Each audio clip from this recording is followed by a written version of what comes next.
Hello and welcome to Daybreak. You're watching it live on A News and I'm your host Nadia Jani, here to take you through the day's top stories. So let's take a look at the headlines. US eases oil sanctions on Iran, but Tehran denies J.D. Vance's claim to allow nuclear inspectors. UK Prime Minister resigns and paves the way for contest for a new Labour leader.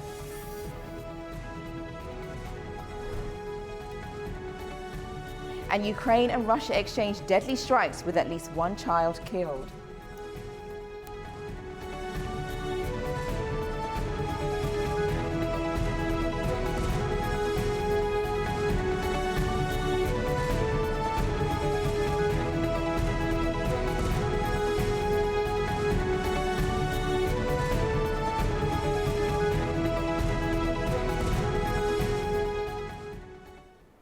First this morning, Washington and Tehran have confirmed major economic and security breakthroughs following high-level peace talks in Switzerland. Iran secured critical sanctions relief and the unfreezing of billions in assets, while escalating standoffs over naval control in the Strait of Hormuz still remained. Our report has the details. A tense diplomatic breakthrough driven by military pressure. US President Donald Trump and Iranian chief negotiator Mohammad Bagher Khalibaf have confirmed major economic and military agreements following Swiss talks. Tehran has secured critical oil and banking waivers alongside the release of $12 billion in frozen assets. But Trump mandates this capital be spent exclusively on American agricultural imports. Money that's being unfrozen is going to be used to buy food, and the food's going to be bought exclusively through the United States from our farmers. And corn, soybeans, all of the things they need are going to be bought from our farmers. So our farmers are very happy. I've had a lot of calls. They were very happy about this. The American president linked this diplomatic shift directly to hard military action, marking the one-year anniversary of Operation Midnight Hammer, a strategic strike he claims permanently altered the regional balance. It was the most successful attack that anyone's ever seen with a bomber that totally wiped out their nuclear potential. If we didn't do that, you'd have no Israel right now. They were 2 weeks away from having a nuclear weapon. Tehran, meanwhile, rejects Washington's narrative, framing the signed oil and banking waivers as a resistance victory.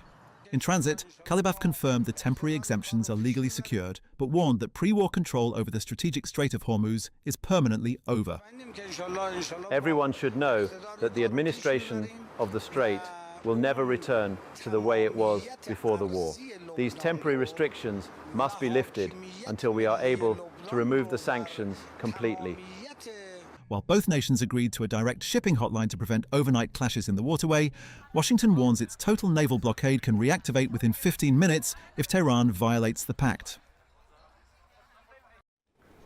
Now let's take a look at the story shaping the day across the globe, and we head first over to the BBC and what has been announced on Monday afternoon, because Starmer quits as Labour leader and paves the way for contest for a new Prime Minister. Now we know that this breaking news took place yesterday afternoon, and the Labour leader Keir Starmer has now said that he will quit and have someone else step into these shoes. Now, speaking at Downing Street, Keir Starmer said that he accepted he was not the best place to lead Labour into the next general election, and he had informed the King of his decision to step down. Now, he also added that he had asked Labour's governing body to set out a timetable to replace him, with nominations opening on the 9th of July and ending by the summer recess on the 16th of July. So in less than a month, they're hoping that something will be able to be put in place. Now, he did say that if there was a contest, that a new leader would be in place before Parliament returned in September, and he would do everything he could to ensure an orderly transition of power,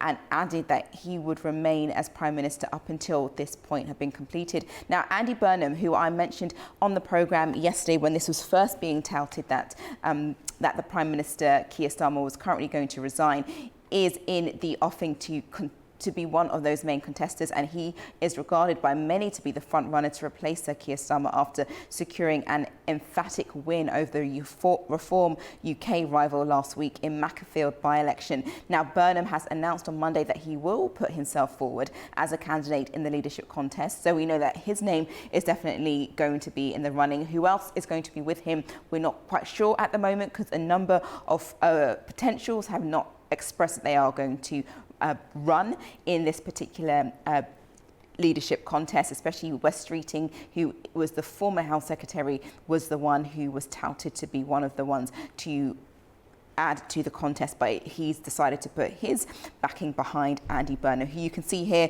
taking a selfie.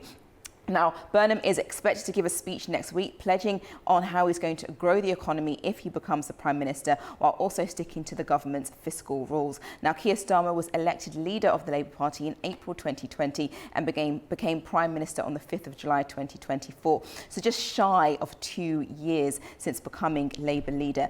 And that was following Labour's landslide general election victory in 2024. So there we have it, nearly 2 years in, and he's now stepped down. Well, we will have more on this later on in the programme, because I will be joined by 2 experts in this area who will dig in further into what this means for the UK government and wider politics as well, especially its relationship with the EU and Trump, who has also spoken out about the resignation of Keir Starmer. Okay, now let's move over to our next headline this morning, and that's on the CNN website, and that's in relation to Iran and the US, because Vance and Iranian state media issue conflict over UN nuclear inspector access. So what do we know? We know that Iran has denied a claim that US Vice President J.D. Vance that it will allow nuclear inspectors back into the country. Now, that follows negotiations in Switzerland over the weekend, where Vance had held discussions with the International Atomic Energy Agency, the IAEA, and said that it could be happening as soon as today, which was in reference to Monday. But Iran's foreign ministry told state media that Tehran had made no new commitments on nuclear inspections, and it came as the US temporarily waived sanctions, allowing Iran to sell oil in US dollars for the first time in decades. So in a joint statement released on Monday, mediators Qatar and Pakistan said that after the first round of talks, the US and Iran agreed to a roadmap towards reaching a final deal within 60 days. And J.D. Vance described the talks as having laid a very good foundation. Now, US Treasury Secretary said that in exchange for the 60-day waiver, Tehran had committed to keeping the Strait of Hormuz open and allowing the IAEA nuclear inspectors back into the country, because they were previously there, but then they left after Iran was bombed by the US last summer. Now, speaking in Switzerland on Monday, Vance was asked by reporters when nuclear inspectors would be returning to Iran, and that's when he said the process would start at a minimum this week, but conversations with inspectors could happen as soon as today, is what he said. And US President Donald Trump also chimed in this and told his social media platform Truth that Iran will agree to have major weapons inspections. But this is not something that the Iran government seems to have agreed to. And Tehran has made a comment saying no new commitments on nuclear inspectors has been agreed. Now, when it comes to the IAEA, they have not immediately commented on this particular situation, but Iran suspended the IAEA access to sites bombed by Israel and the US during the 12-day war last summer, as mentioned previously before. But we will provide you with more information, because this is going to be quite a process as to how they communicate and what is agreed over the next 60 days in order to come to some form of an agreeable peace deal between the two parties.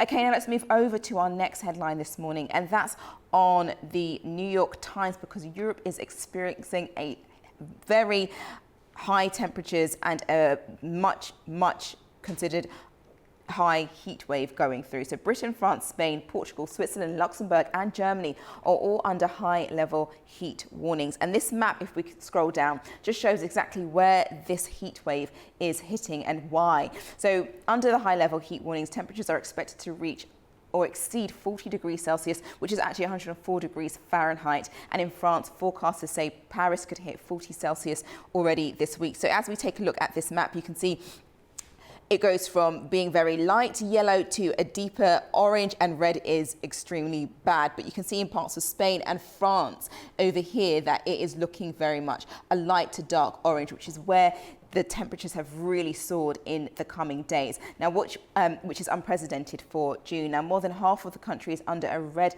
alert for heat wave conditions in Paris, and that's the highest level that is provided. Now, the heat was so intense on Sunday that the government decided to ban public alcohol drinking at a Fête de la Musique Festival, which is an annual music festival which takes place across the country and brings millions onto the streets. But the ban applied to regions under the heat wave alerts. Now, as I mentioned, I was going to explain why this is actually happening, and the reason for punishing temperatures are the result of a heat dome parked over the continent for the second time in 2 months. Now, heat domes are persistent high pressure systems which act like a lid on a pot, trapping hot air and pushing it downward. And adding to this, Britain's weather service issued a rare red warning for extreme heat as well for the highest level, and they're expecting on Wednesday morning through to Thursday night for this warning to be in place also in parts of Wales, central England and southern England. So we will definitely keep you informed on this, because already 2 children have died from extreme heat temperatures, as well as a number of elderly people as well. So we know that this is something that is causing a lot of not only chaos but unfortunate fatalities because of the extreme temperatures that Europe is now seeing over the course of the coming days. Okay, now let's move over to our next story this morning, and that's also everywhere because the World Cup is still going on. And we move over to the BBC because Argentina has been able to beat Austria 2-0. Now, the person that is definitely leading the headlines is Lionel Messi, who became the World Cup's all-time record goal scorer as he doubled his win against Austria just over this course of this morning. Now, Messi, who actually turns 39 on Wednesday, made more history on Monday when he passed the Miroslav Klose, who's the German highest scorer in World Cup history. Now, Kylian Mbappe scored twice to move joint second in the all-time World Cup. So it's Messi and Kylian Mbappe who seem to be the key scorers over the course of the World Cup so far. And France actually was able to cruise past Iraq because Mbappe netted early in both halves to his World Cup goals, tallying it to 16 in 16 games, 2 just away from Lionel Messi from what he was able to do. And France was able to beat Iraq and became the first match at this World Cup to be interrupted by severe weather.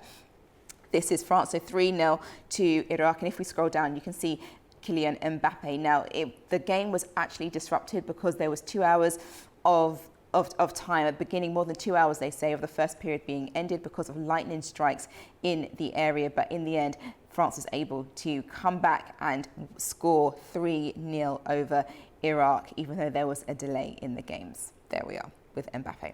Okay, well, that's your morning press roundup for now. Now to a short break, and when I return, I'll discuss the rest of the global stories. Don't go anywhere.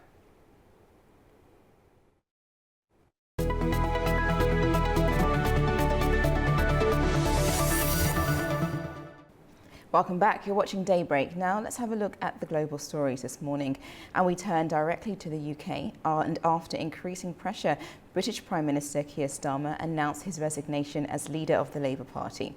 On Monday afternoon, Starmer announced a timetable for his departure after months of growing discontent among Labour MPs and cabinet ministers, many worried by the threat of reform before the next general election in 2028. The newly elected MP, Andy Burnham, seems to be the clear favourite to step into the role and lead the UK government forward. I will be faithful and... After Keir Starmer announced his resignation, floods of support and well wishes came in from a number of European leaders. But US President Donald Trump weighed in on Starmer's resignation, blaming energy and immigration policies for his political downfall. Here's more. I was critical only from the because I think he's a lovely man, but I said you're really messing up energy. You have windmills all over the place. In the meantime, you have the North Sea oil, and they won't let anybody drill. It's one of the great fields in the world, and they haven't even found most. You know that the UK buys much of its energy. You know where? Norway. You know where they get their oil? The North Sea. The UK has a much better portion of the North Sea. They don't want to do it for environmental purposes, okay? And I told him, he's a very nice man. I mean, sort of a friend of mine. I mean, he was not good to us with NATO, Pete, right? He said, we can't use the island to land. That was the first. For a couple of weeks, he said, well, but ultimately, I gave it to you now. That was a bad move. That hurt him badly. But I mean, I wish him well, but he's got 2 problems, energy and immigration and crime. but energy and immigration. Mr. President, And he's really hurt himself very, very badly. Please go. Now, a decade ago, British voters made a decision that reshaped the country's future and sent shockwaves across Europe. In a historic referendum, the UK voted to leave the European Union, setting in motion years of political upheaval, economic debate and complex negotiations. This means that the UK has voted to leave the European Union. 10 years ago, Britain voted to leave the European Union, a decision that became known as Brexit, combining Britain and exit. The debate centred on control. Supporters of leaving said Britain should make its own laws, control immigration, manage its own money, and negotiate independent trade deals. The Leave campaign was backed by figures including Nigel Farage and Boris Johnson. Those who wanted Britain to remain said EU membership supported the economy, made trade with Europe easier, and gave the UK greater international influence. Then Prime Minister David Cameron backed staying in the bloc. Cameron called the referendum because his Conservative Party was divided over Europe and under pressure from anti-EU campaigners. On June 23, 2016, voters were asked whether the UK should remain in or leave the EU. The result, announced the next day, was narrow but historic. 52% voted to leave, while 48% voted to remain. Cameron resigned the morning after the vote. Theresa May, who succeeded him as Prime Minister, triggered Article 50 in 2017, formally beginning the exit process. Britain formally left the European Union on January 31, 2020, ending nearly 5 decades of membership. Though many practical changes took effect only after the transition period ended on December 31st that year. A decade after the referendum, the question is no longer only how Britain left. It is what leaving has cost. Brexit has, exactly as economists predicted, had a significant negative impact on the UK economy. The UK economy is clearly weaker and smaller than it would have been in the absence of Brexit. Politically, of course, it's much harder to say. I would say 2 things. One is that we've had a period of political instability since Brexit, and that was not entirely down to Brexit.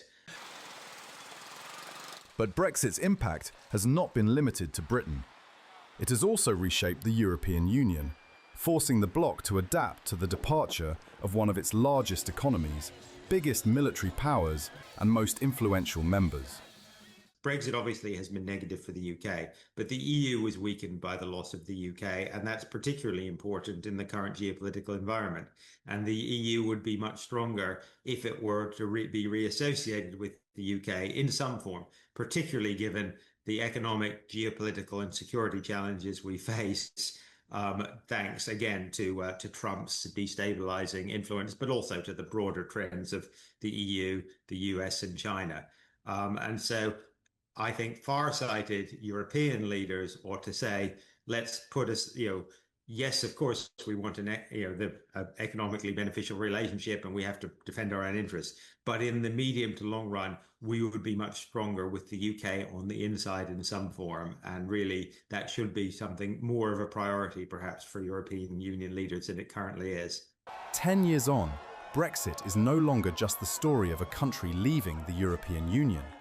It is the story of a political promise tested by economic reality, and of a nation still trying to define what sovereignty, prosperity, and control mean outside the bloc. Turning to Eastern Europe now, and a deadly cycle of retaliatory strikes has escalated between Russia and Ukraine. A Ukrainian missile attack on Russia's Voronezh region killed 5 people and injured dozens, striking a missile electronics plant. Within hours, Moscow retaliated with overnight airstrikes across Ukraine, wounding 6 civilians and forcing Kyiv residents into bomb shelters. Both sides continue targeting critical defense infrastructure as border hostilities intensify.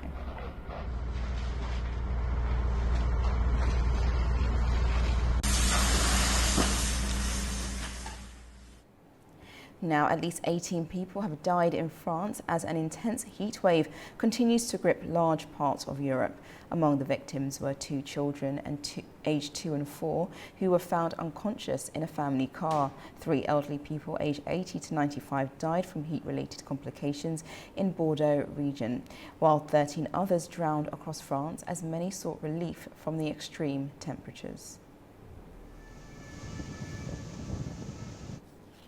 Now to the Middle East, and while diplomatic contacts between Israel and Lebanon continue, the situation along the border remains fragile. Efforts to advance a possible agreement are underway, but concerns over the durability of the ceasefire persist. Here is the latest on the developments in the region. Israeli Prime Minister Benjamin Netanyahu and the country's military leadership have said Israel will maintain its military presence in southern Lebanon. In a joint statement issued after a security meeting on Monday, officials said the Israeli military would continue operations aimed at maintaining a security zone and preventing threats against Israel. The meeting was attended by Netanyahu, Defense Minister Israel Katz, Chief of Staff Eyal Zamir, and Northern Command Chief Ori Gordon. The statement stressed that the security of Israeli citizens and military personnel remains a top priority. The announcement came after talks between Iran and the United States in Switzerland, where efforts to reduce regional tensions and halt military activity across several fronts, including Lebanon, were discussed. We want an agreement with Lebanon. We feel that there is no reason why an agreement with Lebanon cannot be taken forward. The only impediment is the terrorist organization of Hezbollah, which is why we believe that they should be disarmed and dismantled. Now, however that happens, then obviously Israel will be in favor of that, whether it's through diplomacy or whether it's through military force. In April, US Secretary of State Marco Rubio hosted rare direct talks between Israeli and Lebanese officials. Both sides said the meeting was constructive. Despite diplomatic efforts, fighting between Israel and Hezbollah has continued in recent months. A ceasefire announced on June 20th remains largely in place. Many displaced people sheltering in tents along Beirut's waterfront say they are not confident the ceasefire will last. Fears of renewed fighting are preventing some from returning home. Lebanese security sources say the truce has mostly held. However, there have been reports of artillery fire near Tyre, the use of sound grenades and Israeli drone flights over Beirut. The conflict has also strained a temporary US-Iran deal aimed at reducing regional tensions. Tehran has accused Washington of failing to meet commitments to help end fighting in Lebanon. US Vice President J.D. Vance said there had been progress in talks related to Lebanon and that negotiations were continuing. Now to South America, and Colombia is awaiting its final verified election result after a deeply divisive presidential race. The left-wing candidate is challenging tens of thousands of ballot boxes, while the apparent winner is already receiving congratulations from abroad. Here's more. Colombia is facing uncertainty after left-wing candidate Ivan Cepeda challenged the election process following a razor-thin preliminary loss to right-wing outsider Abelardo de la Espriella. Cepeda says his team has filed complaints and will contest 57,189 ballot boxes. He urged supporters to remain calm, saying the country remains deeply polarized and that final results have yet to be confirmed. I want to make a very cordial call for serenity and calm.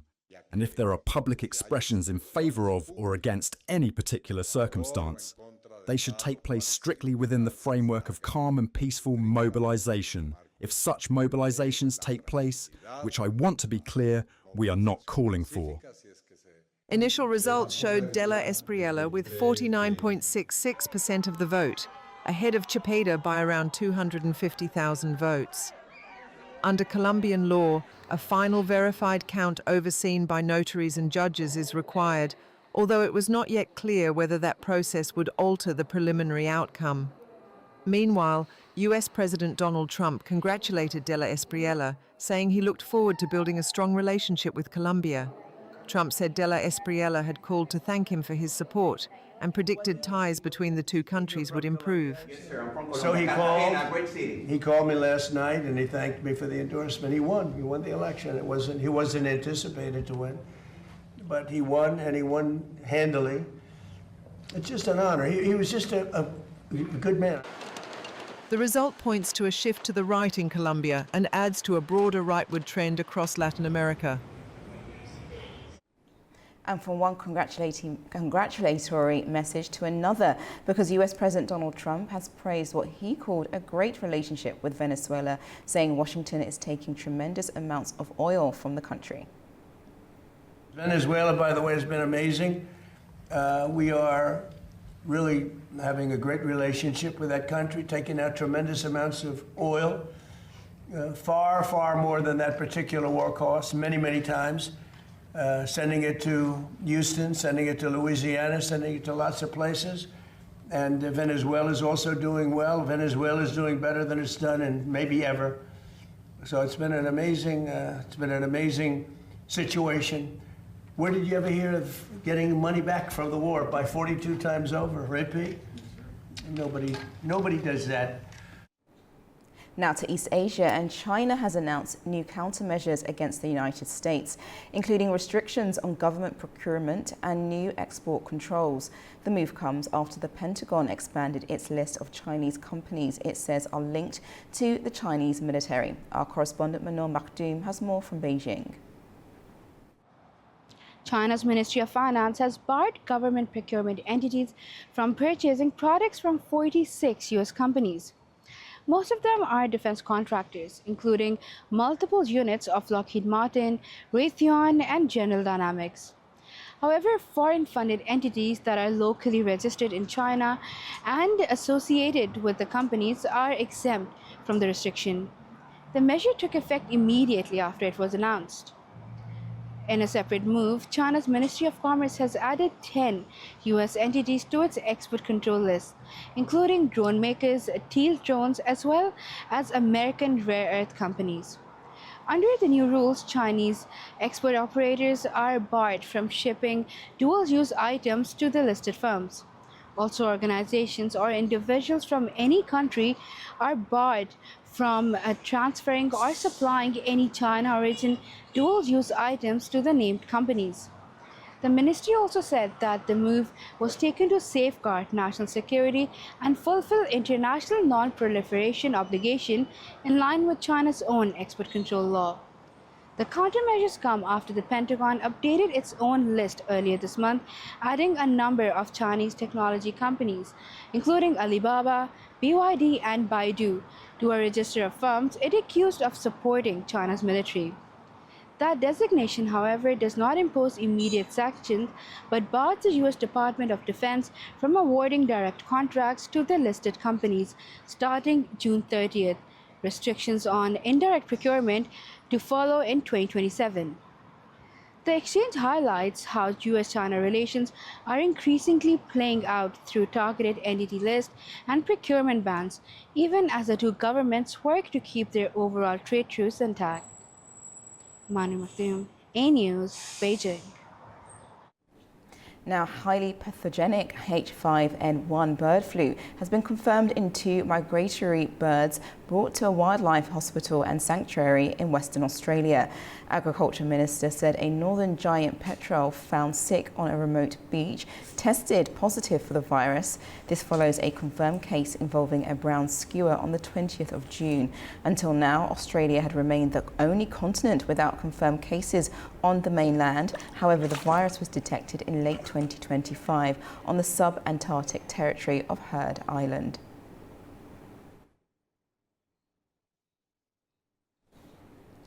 A paramilitary drone strike has hit a displacement shelter in southern Sudan. The raid by the Rapid Support Forces killed at least 2 civilians and wounded 17 others, including 9 children.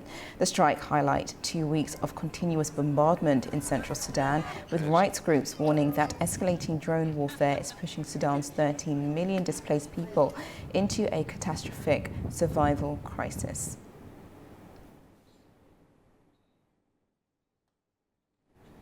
Over to Central Africa, and Ebola infections in the Democratic Republic of Congo passed 1,000 as the outbreak continues to spread through displacement camps in the east, with officials confirming the death of a toddler and growing strain on the containment efforts. African health experts warn that the Boigo strain is spreading rapidly across eastern Congo, and confirmed deaths are at over 250, more than a month after the outbreak was declared. Officials say an 18-month-old who died from the virus had fever for over a week and was linked to at least 107 contacts. Nearly a fifth of cases are children. $518 million. Now to a quick break. When I return, we'll discuss the rest of the global stories along with regional headlines, and I'll be joined by a guest to go into those ones. Don't go anywhere.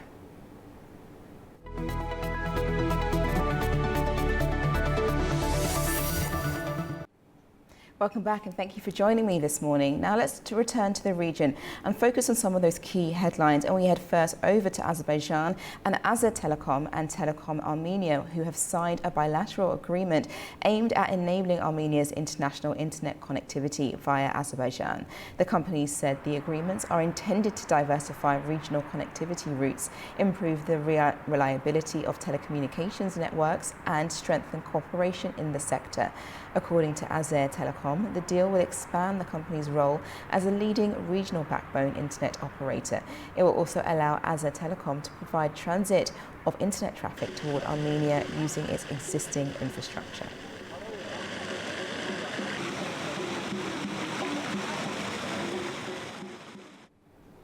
Staying on this topic, I'm now joined by Nadima Rahimli, Vice Chair for Social Welfare of Citizens Public Union in Baku, Azerbaijan. Welcome to the programme.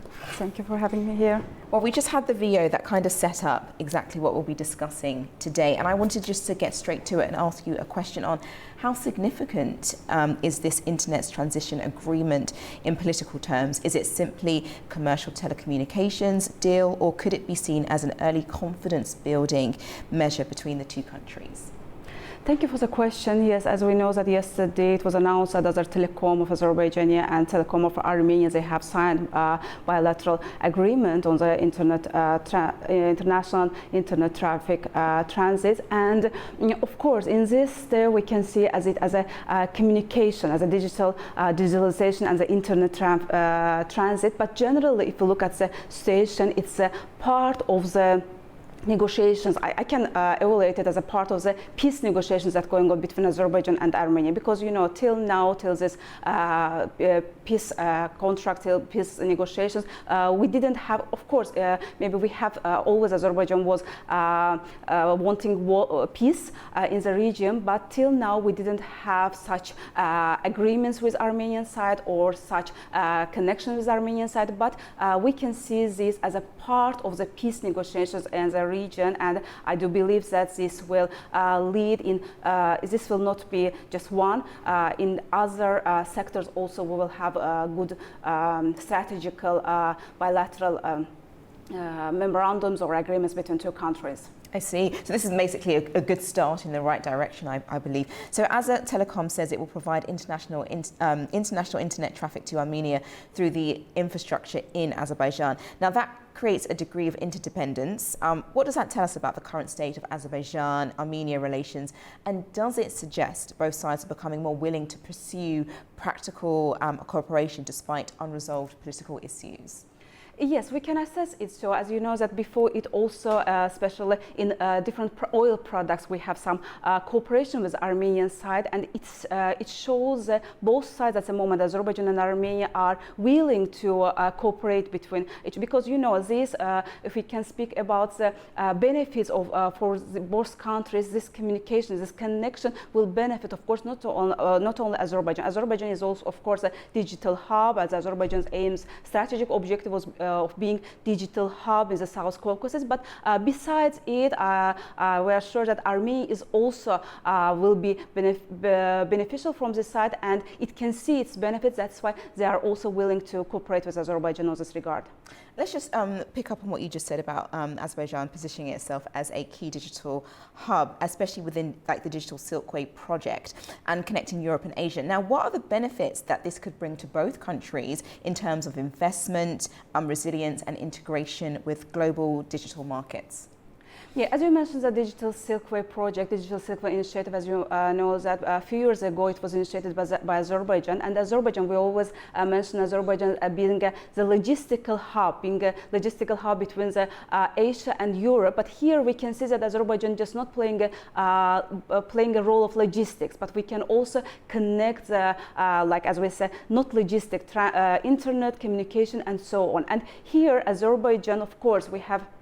You know that on the regard of the communications, we have the strategic documents like strategic action plan and also economic development strategy document, which enhances, which are going to make Azerbaijan to make the share of the digital of the nation in the nation's GDP, to make the share of the digital sector more than it was previously. So here, of course, Azerbaijan, besides commercially, of course, it will be first of all the digital hub as a part of the Digital Silk Way project also, because you know that Armenia now just is a part of this project, but besides Armenia, we have on this Digital Silk Way project, we have now project with the Georgian side, we have the project that will take internet from Azerbaijan to Turkmenistan, to Kazakhstan. So Armenia also will be the part of this project. And of course, from Armenian side, as we said, that it will be much more beneficial for them. First of all, economically it will be beneficial because it will reduce the costs, they will have lower costs. The second, it will not redundance like will be, you know, that between till now mainly they were getting internet from Georgian side. Of course, Azer Telecoms, the main company, Nexol Holding, also like owns in Georgia the company. But besides it, now Armenia just not will be reliable on the Georgia, but also can get internet from Azerbaijan as well. So in different sides, in both of the countries will get benefits from this cooperation. I see. No, that sounds great, and I think it will add to the whole, you know, goal for what Azerbaijan is trying to do, especially becoming that digital hub and providing these connections to a number of South Caucasus countries. Now, the digital connectivity, does that prove to achieve a better or easier physical transport link rather than, you know, using telecommunications? Cooperation paved the way for progress on trade corridors, transport routes and economic integration across the South Caucasus. And I guess what I mean by that is this a better way to provide some form of connection rather than going through the actual physical transport links that takes a longer time and the infrastructure in place for that? Yeah, you know, in many contexts, yes, it is. So it's a bit easier. Maybe it's a better and easier. Why? You know, because for having the physical connections, there are different rules. There can be different, either legal or customs or security concerns and so on. But the telecommunication is so that, especially as it will be by the internet, so it is much more easier to achieve it before the physical. But of course, it doesn't mean that we will have the cooperation with Armenia only on this way. We are sure that after it and very soon we will also be able to achieve the physical connectivity, as we are going to, as we are speaking always about the corridors, railways. So we are hoping that very soon we will be able to discuss also these topics as a reality, not just for the discussion. Yeah, definitely. And critics might also argue with all of this that the reliance on infrastructure passing through a former adversary creates potential vulnerabilities. And what they mean by that is, like, what are the safeguardings or legal frameworks and confidence building mechanisms would need to be put in place to ensure the telecommunications cooperation remains stable for Azerbaijan? Of course, in many topics as well as here, we will see. I'm sure that we will see some criticism, especially from Armenian side, because Azerbaijan side, I know that I'm sure that as the government or the nation are always open to the cooperation as are on the peace negotiations. But yes, we will be able to see the criticism from Armenian side, especially as you mentioned that they will say that we were not in good positions before, but now we are going to included. But of course, not just in the countries who were in the war situation, but the countries that were in peace, always there can be some maybe technical issues or something. But I do hope that this is a project, this project, as we said, the Digital Silkway Hub project has already been started for many years, and we have enough background on it, and we have enough experience on it. And I do believe that, of course, there will be legal safeguards, there will be technical safeguards, there will be other safeguards to protect this cooperation. And I do believe that the Azerbaijan side and the companies here, the companies, of course, is not just working in Azerbaijan, it's an international company, and the international company also which will provide internet through Azerbaijan infrastructure, it will do I'm sure that they will do everything in order to achieve the best results in this cooperation. That's interesting, because what are the other challenges that this may pose to Azerbaijan in providing these as telecommunications to Armenia? Are there any other challenges that Azerbaijan might need to face or will face in the coming days? Mainly it comes everything. Of course, as we mentioned, that in every topic, in every situation, there can be any obstacles on it. But mainly, as we see always in any peace negotiations, mainly we get criticism, not just from Armenian side. Unfortunately, we get criticism from other. In this regard also, because Armenia was relying on, let's say, in Georgia, and also maybe other countries also, will somehow criticize, or they will find any ways in order to interrupt this cooperation between Azerbaijan. Unfortunately, we have seen from other European countries that sometimes there were interventions on Azerbaijan's and Armenians' relations, but fortunately, now the relations are going smoothly, and I do hope that neither Azerbaijan side, as always they did, nor Armenian side will get this criticism, and they will just, as they agreed on it, and they will go this way. Wow. Okay. Well, thank you so much for joining me on the program, Nadima Rahimli, for your expertise on this. So thank you so much. Thank you. We now turn to the presidents of Azerbaijan and Turkmenistan, who have both met for talks in Baku during a state visit focused on expanding cooperation. The visit also saw the signing of a series of agreements and the presentation of a new oil tanker. Let's go to this report. Turkmen President Serdar Berdimuhamedov arrived in Azerbaijan on Monday for a state visit and was welcomed by President Ilham Aliyev at an official ceremony in Baku. The two leaders then held both private and expanded talks covering political, economic, transport, energy and cultural cooperation. During the meetings, the sides highlighted growing trade links, regional transport corridors and cooperation across the Caspian Sea.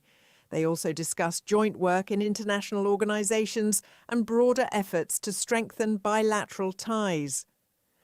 The leaders later took part in an online ceremony presenting oil tanker Dostlug, which means friendship. It was built at the Baku shipyard and gifted by Azerbaijan to Turkmenistan.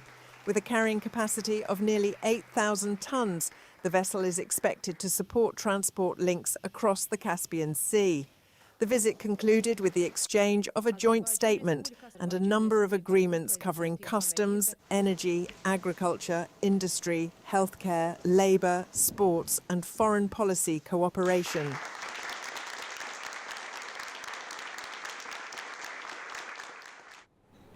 Now, Polish President Karol Nawrocki will pay a two-day official visit to Turkey today.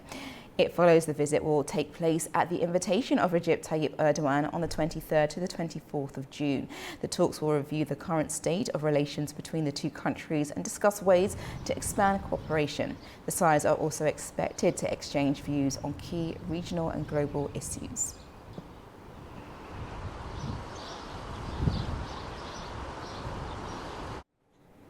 Kazakhstan's president is in Brussels for talks with the European Union's leadership. The visit comes as the country seeks to expand cooperation with Europe beyond its traditional focus on energy and trade. Our correspondent reports from Almaty. President Kassym-Jomart Tokayev has arrived in Brussels for an official visit. Before traveling, he set out his vision on the future of Kazakhstan-EU relations in an article published by Euronews. While the EU is already Kazakhstan's largest trade and investment partner, the president argues that cooperation now needs to move to a new level. Tokayev is expected to hold talks with the European Council President Antonio Costa and the European Commission President Ursula von der Leyen. Kazakhstan currently supplies around 13% of the European Union's oil imports and 16% of its natural uranium imports. But Tokayev says the relationship should go beyond the traditional model of raw materials and investment with a greater focus on technology, industrial cooperation and joint projects. Agriculture is one area of importance he highlighted, with food security as a global priority. Kazakhstan sees opportunities to expand cooperation with the European markets. In turn, European technologies and investment could help strengthen processing industries inside Kazakhstan. Another key focus is the Middle Corridor, a trade route linking Europe and Asia. Tokayev says it should become an economic bridge linking European markets with Central Asia and beyond. It could help strengthen trade, investment and connectivity across the region. Tokayev also touched on the importance of collaborating on artificial intelligence, digital transformation and innovation. He argues that Kazakhstan should be seen as a supplier of strategic resources and as a country investing in new technologies and innovation. These issues are expected to be high on the agenda during his talks with EU leaders in Brussels. Farisa Kalimurzina, Almaty, A News. More military debris linked to Russian-Ukraine war has washed up along Turkey's Black Sea coast. It's prompted security operations that involved controlled detonations. Here are the details. Turkish authorities have recovered parts of what they believe is a Russian-made surface-to-air missile.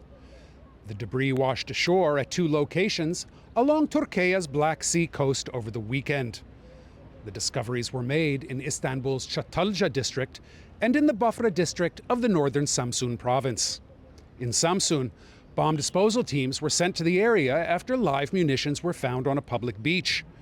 The area was immediately secured and evacuated before specialists conducted a controlled detonation of the explosives.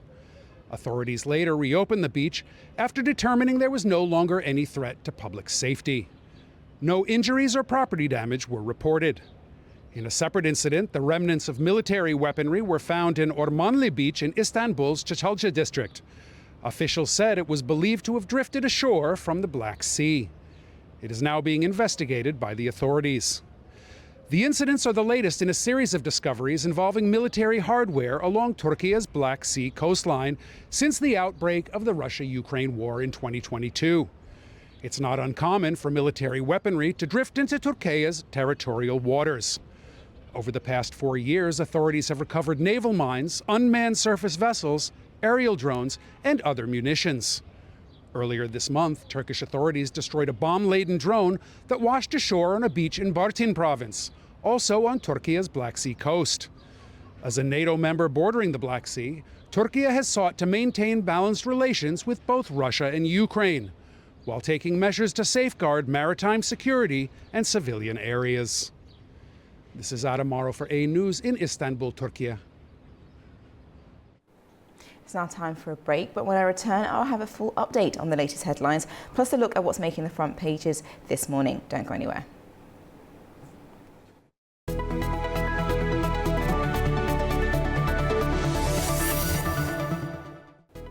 Hello, you're watching Daybreak live on A News. If you're just joining me, I'm your host Nadia Jani, here to take you through the day's top stories. So let's take a look at the leading headlines. US eases oil sanctions on Iran, but Tehran denies JD Vance's claim to allow nuclear inspectors. UK Prime Minister resigns and paves the way for a contest for a new Labour leader.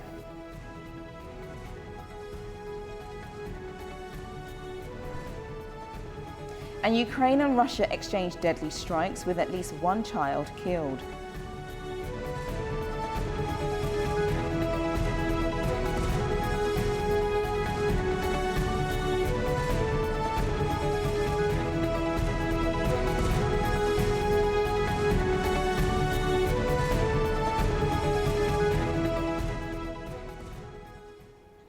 Now let's take a look at the story shaping the day across the globe, and we head first over to the Guardian website in relation to a heatwave across Europe, because 2 children were found dead in a car in France as a heatwave hits Europe. Now, these 2 children were aged 4 and 2 years old and were found dead in their family's car in southeastern France. Now, that follows extreme high temperatures across parts of Europe. Now, those include Britain, Spain, Portugal, Switzerland, Luxembourg and Germany are all under high-level heat warnings, and temperatures are only expected to reach or exceed 40 degrees Celsius to 104 degrees Fahrenheit. Now, in France, forecasters said that Paris could hit 40 Celsius already this week, which would be unprecedented for this time June. And more than half of the country is under a red alert for heat wave conditions, which is the highest level. The heat was so intense on Sunday, the government actually banned public alcohol drinking for a music festival in France, and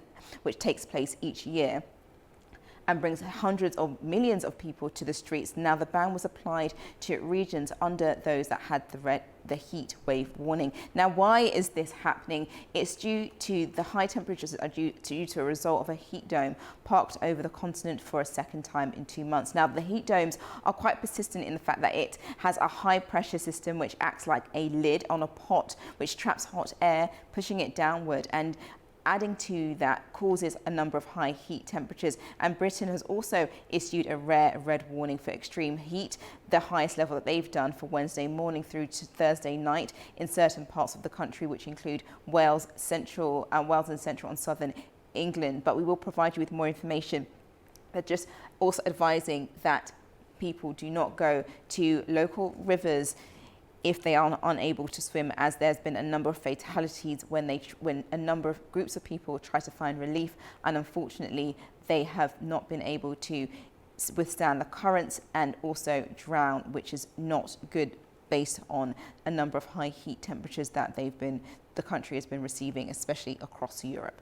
Okay, now let's turn to our next story this morning, and that's on the New York Times in relation to the UK, because Keir Starmer has resigned as UK Prime Minister, yielding to a party mutiny. Now, the Labour leader Keir Starmer has said that he will quit to pave the way for a contest to decide a new Prime Minister. And if we just scroll down, you'll see the video that was recorded yesterday, where he gave his live announcement outside 10 Downing Street on Monday afternoon. Now, speaking there, he accepted that he was not best placed to lead Labour into the next general election, and had informed King Charles III of his decision to step down, and added that he had asked Labour's governing body to set out a timetable to replace him, with nominations opening on the 9th of July and ending by the summer recess on the 16th of July. There we are. We just see him now. This is on nearly every website across the globe due to his resignation. Now, in relation to that, there is very much a favourite, which is newly elected MP Andy Burnham, who has been regarded by many as a front runner to replace Keir Starmer, who secured a win over his Reform opposition rival in last week's Macclesfield by-election. Now, Burnham also announced that he would put himself forward as a candidate in the Prime Minister leadership contest, but Burnham is expected to give a speech next week to pledge what he expects to do with the economy, as well as sticking to the government's fiscal rules there. But we will have more on this topic later on in the programme, because I will be joined by 2 experts to kind of dig further into this and what this means for Britain and the wider geopolitics when it involves the EU and the US as well. Now let's move over to our next headline this morning, and that's on a News's website. this morning in relation to the US and Iran, because the US grants Iran a 60-day sanctions relief as Trump warns Tehran over compliance. Now, Iran has denied a claim by the US Vice President J.D. Vance that it will also allow nuclear inspectors back into the country. And this follows on from negotiations in Switzerland, where Vance said discussions with the International Atomic Energy Agency could be happening as soon as today in reference to Iran's nuclear program. But Iran's foreign ministry told state media that Tehran had made no new commitments on nuclear inspections, and it comes as the US temporarily waived sanctions, allowing Iran to sell oil in the US in US dollars for the first time in decades. So a very big move there in relation to what's going on with Iran and the US. But in an interview with Iranian state news agencies, it said it had made no commitments on the conversation that J.D. Vance gave and his statement that there would be nuclear inspectors, and also the IAEA has not commented on that either. Now we're going to go to this report that has more information on this story to bring you up to date over the past 24 hours. A tense diplomatic breakthrough driven by military pressure. US President Donald Trump and Iranian chief negotiator Mohammad Bagher Khalibaf have confirmed major economic and military agreements following Swiss talks. Tehran has secured critical oil and banking waivers alongside the release of $12 billion in frozen assets. But Trump mandates this capital be spent exclusively on American agricultural imports. Money that's being unfrozen is going to be used to buy food, and the food's going to be bought exclusively through the United States from our farmers. And corn, soybeans, all of the things they need are going to be bought from our farmers. So our farmers are very happy. I've had a lot of calls. They were very happy about this. The American president linked this diplomatic shift directly to hard military action, marking the one-year anniversary of Operation Midnight Hammer, a strategic strike he claims permanently altered the regional balance. It was the most successful attack that anyone's ever seen with a bomber that totally wiped out their nuclear potential. If we didn't do that, you'd have no Israel right now. They were 2 weeks away from having a nuclear weapon. Tehran, meanwhile, rejects Washington's narrative, framing the signed oil and banking waivers as a resistance victory. In transit, Khalibaf confirmed the temporary exemptions are legally secured, but warned that pre-war control over the strategic Strait of Hormuz is permanently over. Everyone should know that the administration of the Strait will never return to the way it was before the war. These temporary restrictions must be lifted until we are able to remove the sanctions completely. While both nations agreed to a direct shipping hotline to prevent overnight clashes in the waterway, Washington warns its total naval blockade can reactivate within 15 minutes if Tehran violates the pact. Now, a decade ago, British voters made a decision that reshaped the country's future and sent shockwaves across Europe. In a historic referendum, the UK voted to leave the European Union, setting in motion years of political upheaval, economic debate and complex negotiations. Here's this report. This means that the UK has voted to leave the European Union. 10 years ago, Britain voted to leave the European Union, a decision that became known as Brexit, combining Britain and exit. The debate centred on control. Supporters of leaving said Britain should make its own laws, control immigration, manage its own money, and negotiate independent trade deals. The Leave campaign was backed by figures including Nigel Farage and Boris Johnson. Those who wanted Britain to remain said EU membership supported the economy, made trade with Europe easier, and gave the UK greater international influence. Then Prime Minister David Cameron backed staying in the bloc. Cameron called the referendum because his Conservative Party was divided over Europe and under pressure from anti-EU campaigners. On June 23, 2016, voters were asked whether the UK should remain in or leave the EU. The result, announced the next day, was narrow but historic. 52% voted to leave, while 48% voted to remain. Cameron resigned the morning after the vote. Theresa May, who succeeded him as Prime Minister, triggered Article 50 in 2017, formally beginning the exit process. Britain formally left the European Union on January 31, 2020, ending nearly 5 decades of membership. though many practical changes took effect only after the transition period ended on December 31st that year. A decade after the referendum, the question is no longer only how Britain left. It is what leaving has cost. Brexit has, exactly as economists predicted, had a significant negative impact on the UK economy. The UK economy is clearly weaker and smaller than it would have been in the absence of Brexit. Politically, of course, it's much harder to say. I would say two things. One is that we've had a period of political instability since Brexit, and that was not entirely down to Brexit. But Brexit's impact has not been limited to Britain. It has also reshaped the European Union, forcing the bloc to adapt to the departure of one of its largest economies, biggest military powers, and most influential members.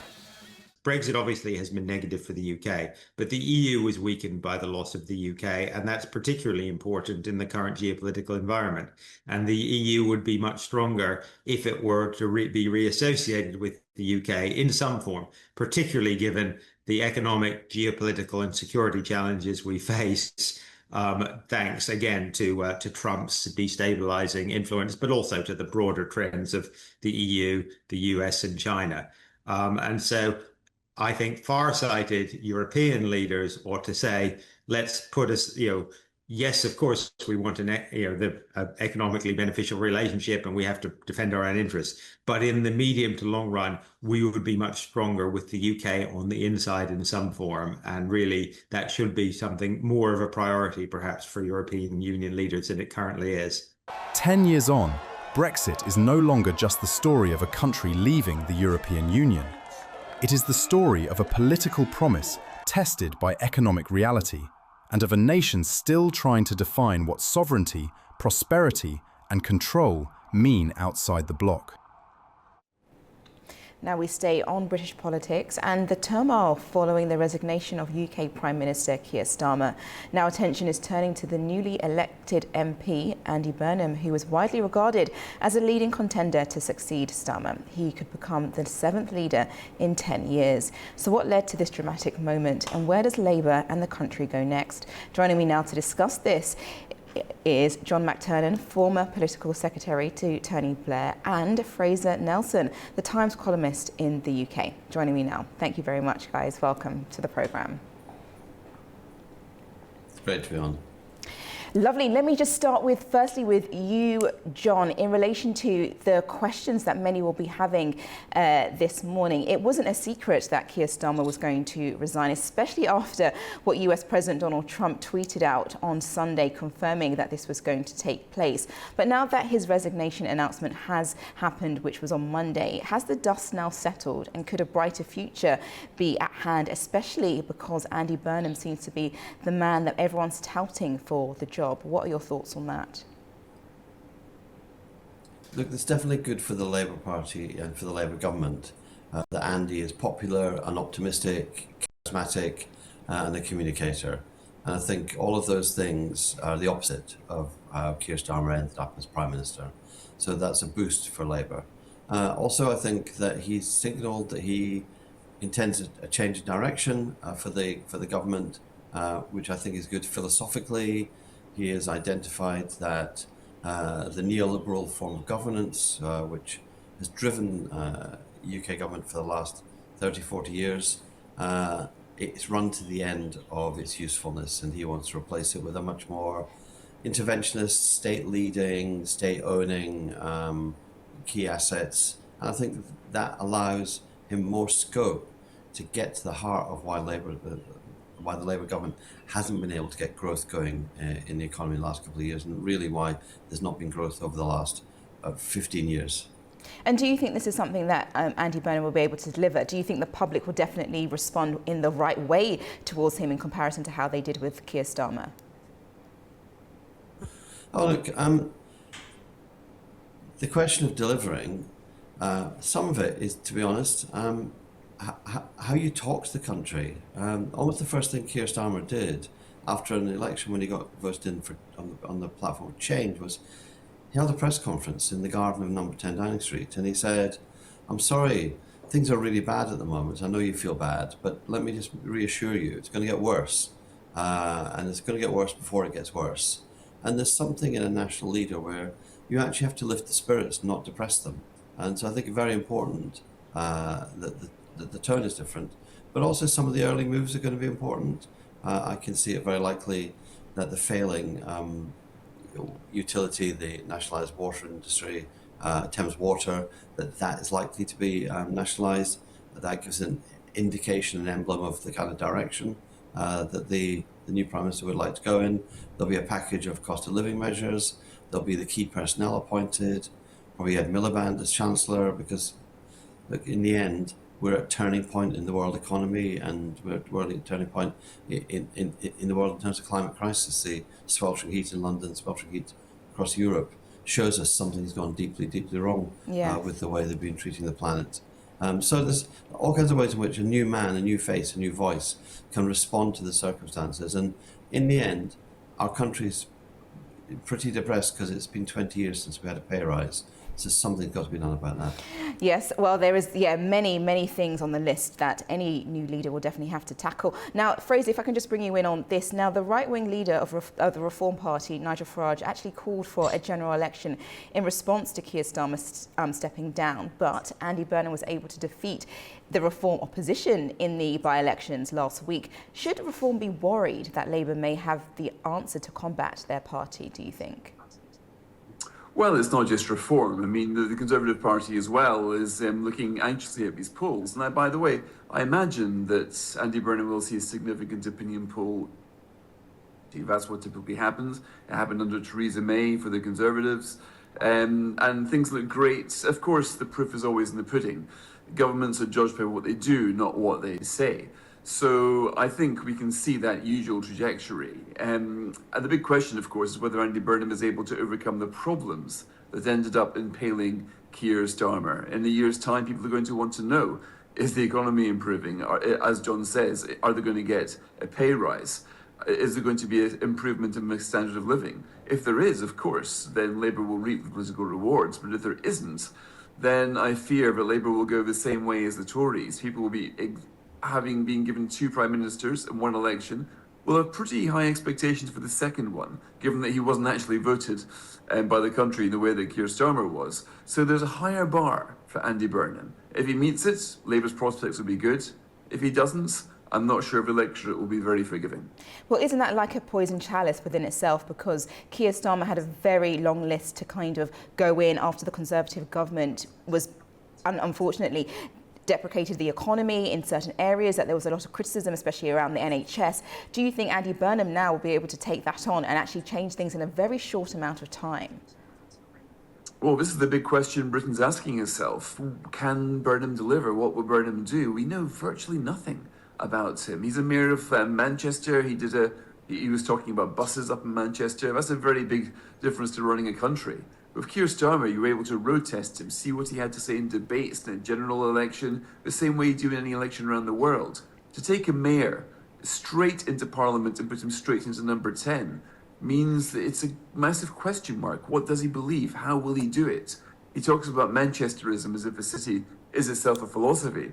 I'm not sure that it is. Of course, Manchesterism will be whatever Andy Burnham does. I will have to wait until we see who he appoints as Chancellor, what he does for his budget, to find out what on earth he's going to do, because right now I'm not sure anybody really knows. Yes, no, everybody's definitely waiting patiently to find out exactly what his aims and goals are in comparison to what Keir Starmer was able to deliver. But just over to John, on the global scale, one of the UK's closest allies is the US, and President Donald Trump was quite critical of Keir Starmer, and he put that in a tweet highlighting immigration and the drill for oil as key factors for his fall. How do you think the next leader can appease Trump, and what will be the main points that he would have to focus on when he gets into government?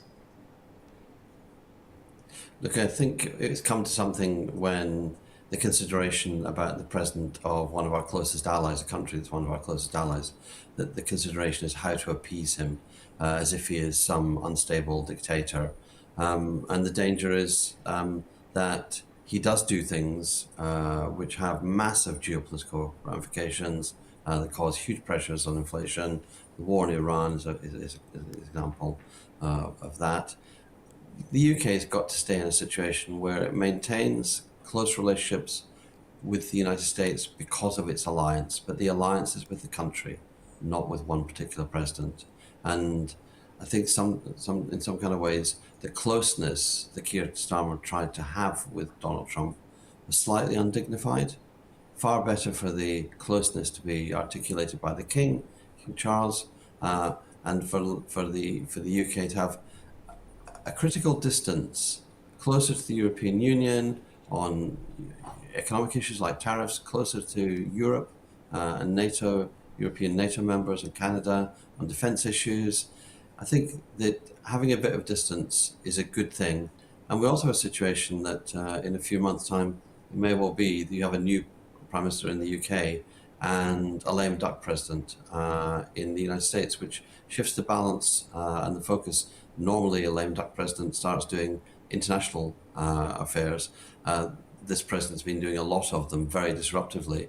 And the key, I think, is to work with other partners globally to mitigate the kinds of damaging behavior that he has. On the other parts of the international stage, I can see Keir Starmer's place being, taken quite easily by Andy Burnham, who you can't and paste him, stick him in a G7 family group photo or a G20 meeting. He looks the part. He carries himself well. He knows how. He knows he looks good. He knows he's charismatic. And for foreign meetings, for foreign travel, UK prime ministers are briefed to, briefed to the gills, really. They're briefed so well, meetings are prepared in advance. There are very few decisions that are made off the cuff. They are pre-prepared. So I can see Andy Burnham taking over on that and handling the relationship with the president slightly more distance than Keir Starmer did. No, well, we'll definitely have to wait and see exactly how that actually all plays out. And Fraser, just very quickly, we can't get away from the fact that today marks the 10-year anniversary that the UK voted to leave the EU, and since then the country has seen a wave of prime ministers come and go. Is this the result of Brexit or something else? Why does Britain keep losing prime ministers?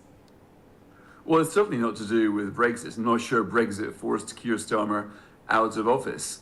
Britain is going through a little period of what Australia had not long ago, what Italy had not long ago. A period where the politicians are struggling to really ride the wave of public opinion, trying to come up with an agenda which suits the times, and they start to treat their leaders like faulty kitchen appliances. If they go on the blink, they get replaced rather than fixed. I don't think it's a particularly edifying look right now. When even the Italians are mocking you for instability, you know you've got a problem. But what you don't really see is a huge clamour to rejoin the European Union. If there was one, then Andy Burnham would have that as his policy. He doesn't. So I'm not sure that Brexit is the great smoking gun behind the instability of British political parties right now. We're seeing the same kind of democratic purges seen right across the developed world. How do you cope with, as John says, 20 years of economic inertia? How do you cope with demographic change, with challenges of populism? Until centrist parties come up with a convincing answer to that problem, we're going to continue to see, I think, this sort of instability. Yes, well, we're very much paying close attention, especially how it plays out geopolitically alongside Europe and the US. Well, thank you both for joining me this morning, Mr. McTernan and Mr. Nelson. Thank you again for your insights. We now turn to Eastern Europe, and a deadly cycle of retaliatory strikes has escalated between Russia and Ukraine. A Ukrainian missile attack on Russia's Voronezh region killed 5 people and injured dozens, striking a missile electronics plant. Within hours, Moscow retaliated with overnight airstrikes across Ukraine, wounding 6 civilians and forcing Kyiv residents into bomb shelters. Both sides continue targeting critical defense infrastructure as border hostilities intensify.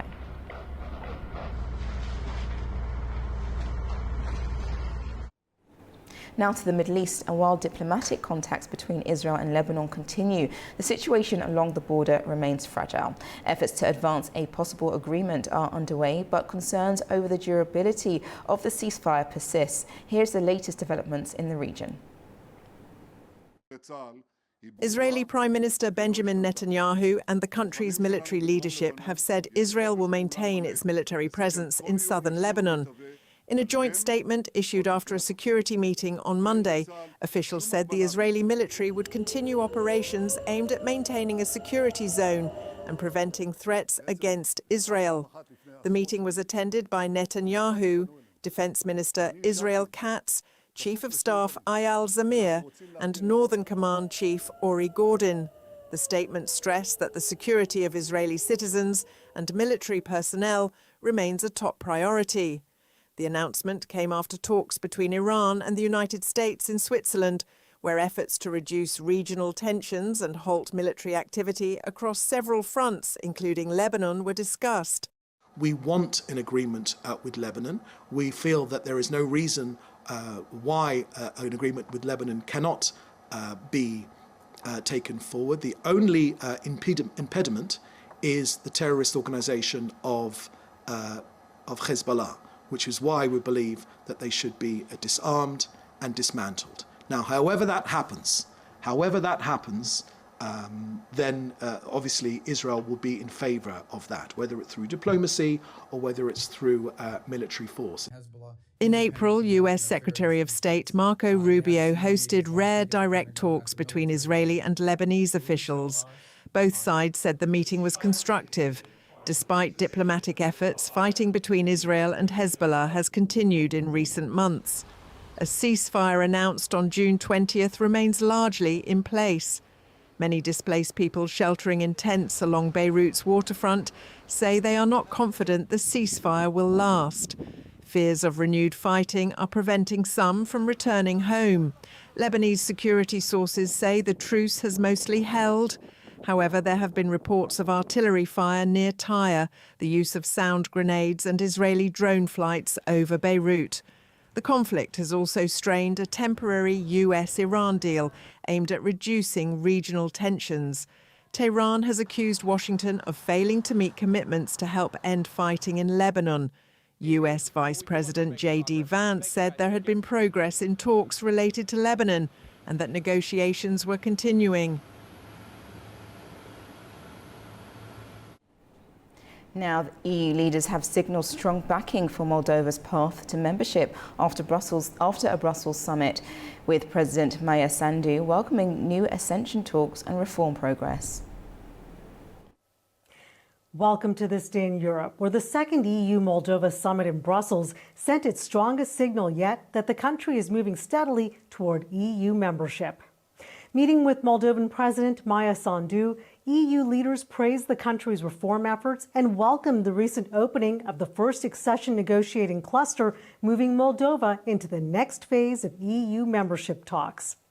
European Commission President Ursula von der Leyen said Moldova has shown determination and courage, while European Council President Antonio Costa highlighted the country's rapid progress since being granted EU candidate status. In a joint declaration, EU and Moldovan leaders condemned Russia's war against Ukraine and warned of ongoing hybrid threats against Moldova, including cyber attacks, disinformation campaigns, and election interference. The EU pledged continued support for Moldova's security and resilience while helping reduce its dependence on Russian energy and deepen integration with European energy networks. Leaders also pointed to the economic benefits of closer ties. More than 500 million euros has already been dispersed through the Moldova Growth Plan, with another 528 million euros potentially available if reform targets are met. The initiative aims to accelerate Moldova's economic convergence with the bloc and prepare the country for eventual membership. The declaration also outlines further cooperation on transport, digital connectivity, and cross-border payments through SEPA, the Single Euro Payments Area. With membership talks now underway, attention is increasingly turning to how quickly Moldova can progress through the accession process and whether its path to the EU could eventually diverge from Ukraine's. For A News, I'm Anita Sharma in Arnhem, Netherlands.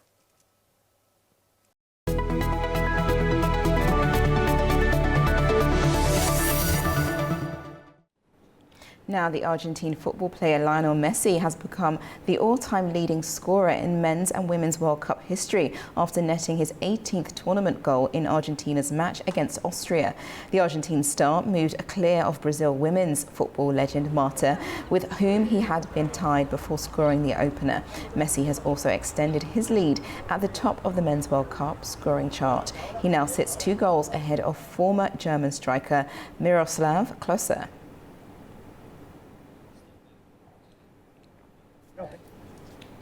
Staying on the World Cup, Argentina and France strengthened their credentials as title contenders with important victories from key scorers, including Lionel Messi and Kylian Mbappe. While attention now turns to today's fixtures, as the group stage continues across North America, we're now going to look at the recent results this morning. And we have on the screen, as you can see, Argentina 2-0 as they won it over Austria. Then Group J, we have France beating Iraq 3-0. We go to Group L, Norway versus Senegal. They scored 3-2 for Norway, and Jordan scored 1-2 in Algeria. So Algeria actually took that, so that was 2-1 for them, as you can see on the screen.